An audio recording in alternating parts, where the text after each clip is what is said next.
Welcome to Toffee Blue View, your source for all things Everton. I'm Gerry.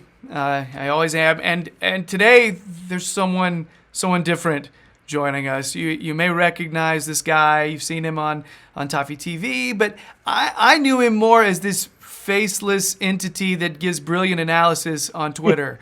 All right, when I knew it was a possibility that he'd be coming on with me, I got super nervous because I was like, this tactician who's coming onto our show. Well, I'm not thank but thank you. Oh, come on, man. But he does a lot of analysis. It's El Pivote, everybody. It's Andy, from he's got his own blog, El Pivote FTBL at .wordpress.com. And and you've probably read his stuff and seen him retweeted often. Yes. So now you got some genuine Andy content. So Andy, we're gonna start. We got to talk about Vlasic. Okay. Nikola Vlasic. It was funny at first. I thought it was kind of a bullshit link at first because it was like these Russian links coming through saying that he'd been sold, and I'd heard not a peep from anyone on the Everton side. And then it seems like he's been sold to CSKA Moscow for about 14 million. Yeah, about around there. That, yeah. He was on loan there last season. I think everybody understands the Russian league is not the pinnacle of world football. However, he got to play Champions League and he played well. Had a good season, right? Yeah, good season. Yeah, really good season. Quite impressive overall. Really, you consider he played against Real Madrid, Roma in the Champions League. He's great. Obviously, when people seen Vlasic play for Everton, he looked a bit overawed by the physical side of things, and people thought, is he good, is he not good? And people wanted to give him a chance, but people weren't sure he was ready. And he went out on loan. He's took his chance. That's what he's really done. He's took his chance out on loan, and obviously he's got to move out off the back of it.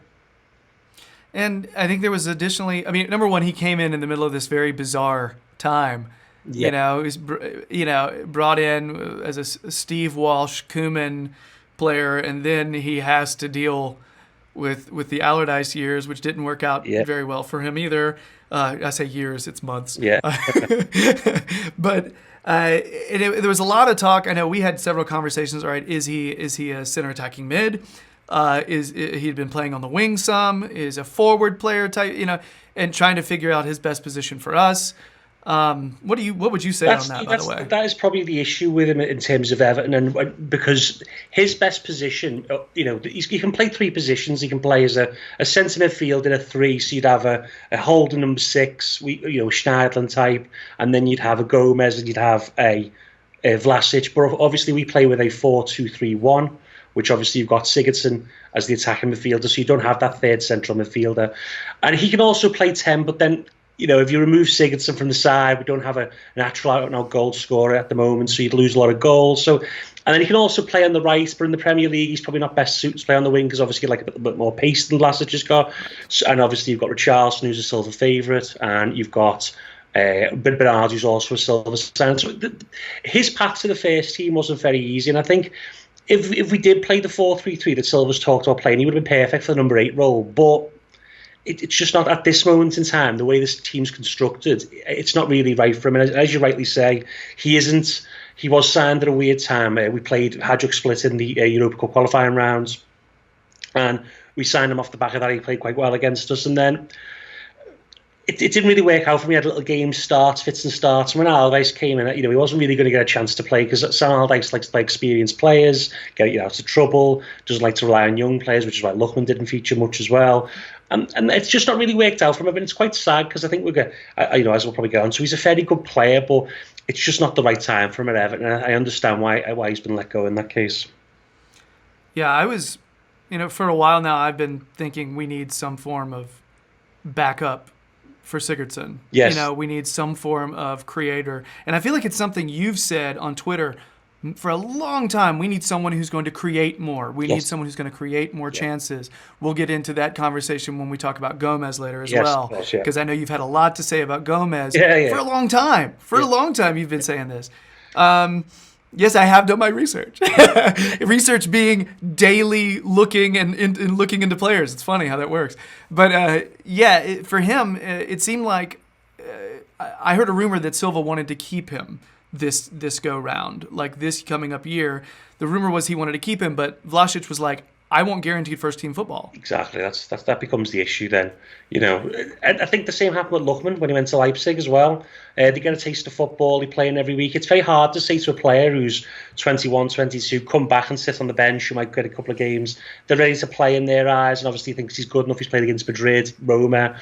It's hard to say to him, come back, sit on the bench behind Sigurdsson. He wants to go out and play. I think he enjoyed playing at CSKA. I think he thinks that they believe in him, and it's worked. I think I would have liked, like you said, I think a backup for Sigurdsson. It would have been nice to have him in the squad. Obviously, we've got Dahl, but again, does Dahl need another? We'll get onto that later. Again, Dahl need another loan, so we need someone to back him up. But what Silva and Brands are going to do is they'll probably have players who can cover multiple positions, like maybe Bernard could cover Sigurdsson if he's out, or I'm not too sure whether Lookman will stay or not, but he may also be able to cover the number 10 position. And you'll be able to play different ways rather than having a set back up for Sigurdsson, I guess. Mm-hmm. But yeah, it's just unfortunate the way it's worked out. It's a case if he came in another regime, another time, he may have had a chance, but not this one, unfortunately. Yeah, when I heard about it, I thought about it and I was like, well, I'm bummed because I was hoping Silva was going to sell him on coming back. And the idea of having a player like that be because he can break through the lines, can't he? Yes, yeah, that's his main skill really, and we'll sort of get join up with Everton. Everton obviously have got Sigurdsson, they've got Bernard, they're the two, and Lucas Dean, who are the three most creative players inside. They provide most of the chances created. They provide the crosses, the passes, but they need help. You need more than just three players. Seamus Coleman's not a bad creator, but his crossing's not great. His passing from the wing isn't great. And obviously, we'll get on to Gomez and Gay. Their creativity is obviously also under the scope as well in that case. But yes, someone who could come off the bench like a Lookman or like a Vlasic, who can break the lines, whether it's with the feet or with passing or dribbling, carry the ball 10 yards and take out two players. We need that more often. Press resistant players, really players who can, when in tight situations, can come out with the ball and give us a numerical advantage against defenders. But again, it's just not the right time for it. And we hope that we got some sort of maybe a buyback. I don't think we have, but it would have been nice if we tried for that. Yeah, and I think there's rumors of like a sell-on clause. Yeah, he is a young player, and the way I look at it with Vlasic, I think in a couple of years' time, he'll probably end up going, to Italy or Spain and playing a pretty good player for him. I don't know if he's going to ever come back to the Premier League or not, but I think he'll go higher than the Russian league as long as he doesn't get used to the money, of course, because they obviously pay the players a lot of money. But yeah, get pretty comfortable there. Yes, and that's the problem. Yeah, a lot of players go stale in the Russian league if they stay there too long. You see, when Arshavin had a bit of a good time initially when he came here, but it's because they stay too long. They should probably move young, but alas.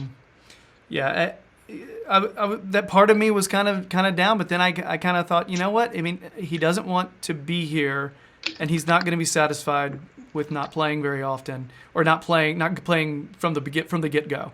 I think I could see him coming in one out of every 2 matches to come off the bench to kind of, and I just clearly that's not enough for him. So I was actually, am I down about the fact that we're losing potentially a really talented kid who's going to go up in value? And yeah, that stinks. That I'm not cool. But at the same time, I still think it's the best move for Everton right now, based on. We need to. It's not that we need to sell players to get other players in, but we've got a list of players. Obviously, everyone knows the wage bill needs to be reduced, and our only real sellable assets are the young talented players. We need to. Why are we selling Vlasic when we've got Morelos, Bolassi, Sandro? But who wants them 3 players? We've got Sitch, who's a good quality young player. People want to sign him. So him, Onyekuru, possibly Lookman, they'll be the first to leave because they're desirable and you can get money for them. And Brands has got to be smart, and he's got obviously thinking, I've got to improve the quality of the first team.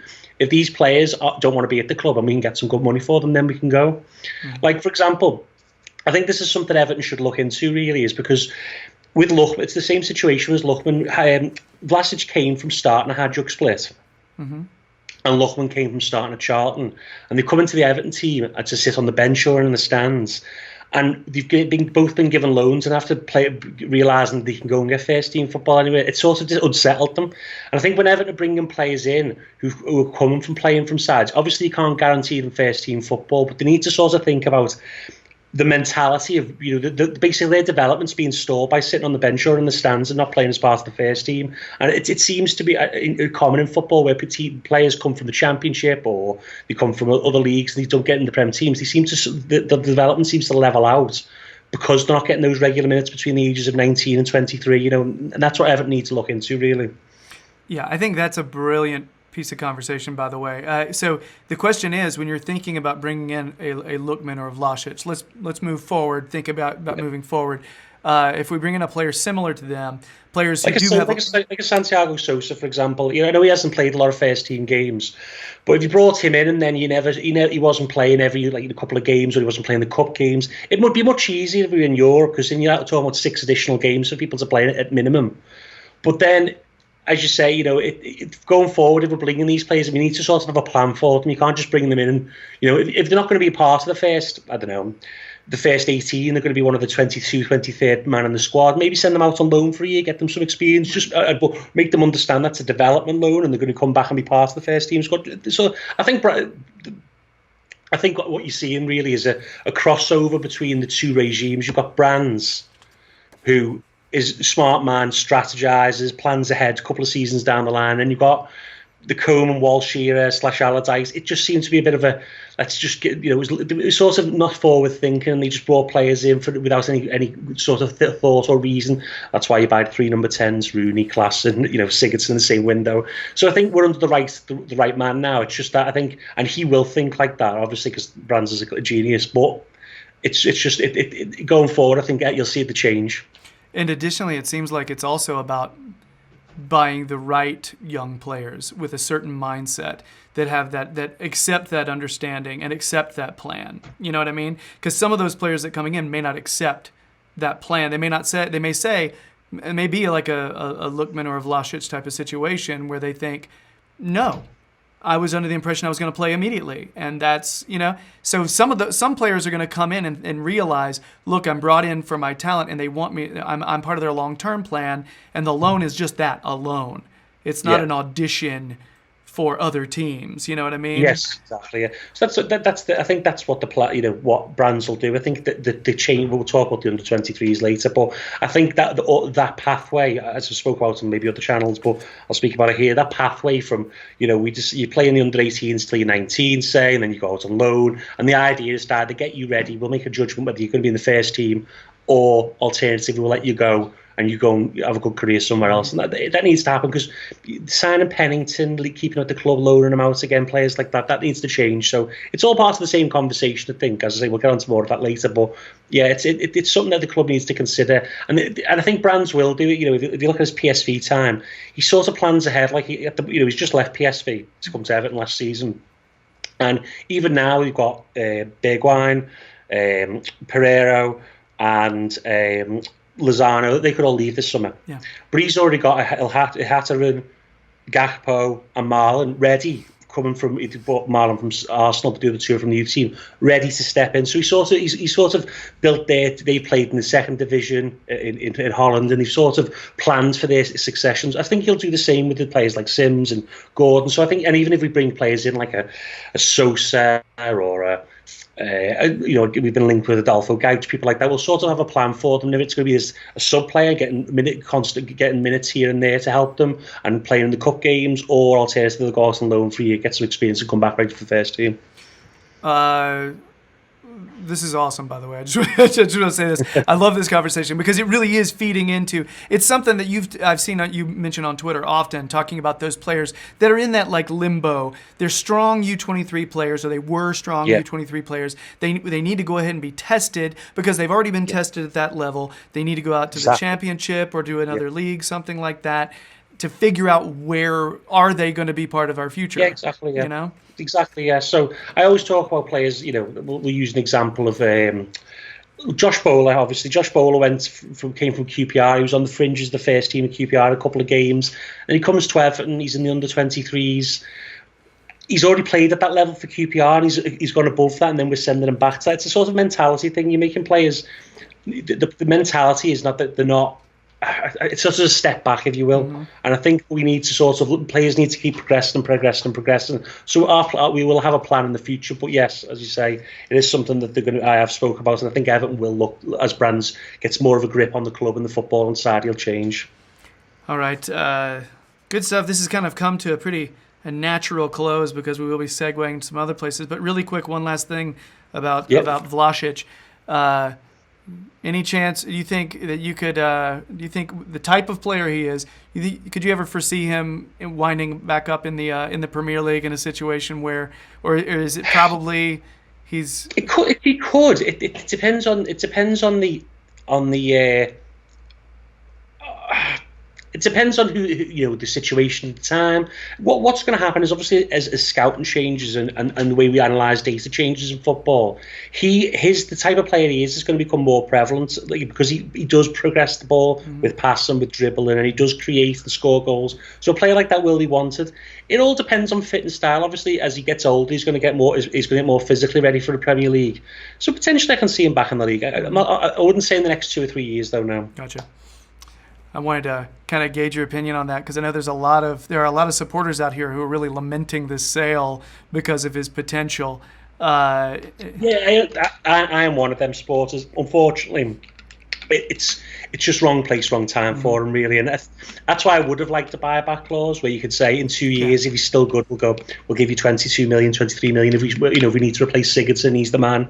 But I don't think we've got that, unfortunately. I think if we'd have put a buyback clause in there, I don't think we would have gotten 14 million. I think no, it would have been much less. Yeah, it would have been much.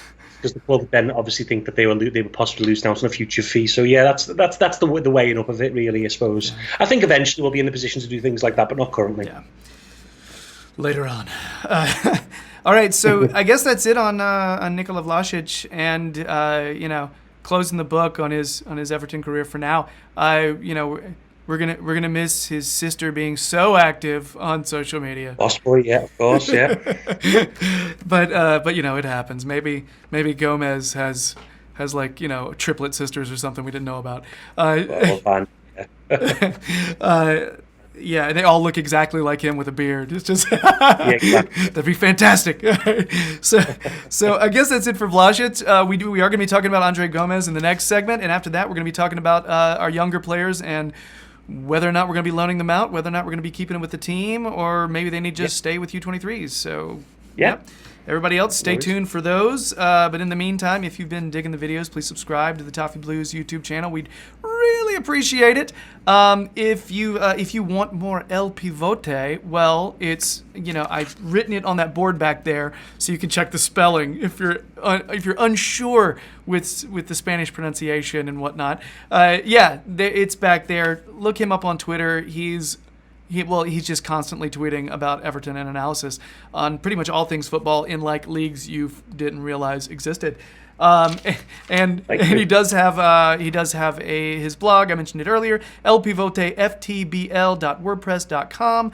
Check out the analysis there. All right, Andy, I'll talk to you in a minute. We'll come back to talk about the beautiful beard of Gomez. No worries. All right, bye.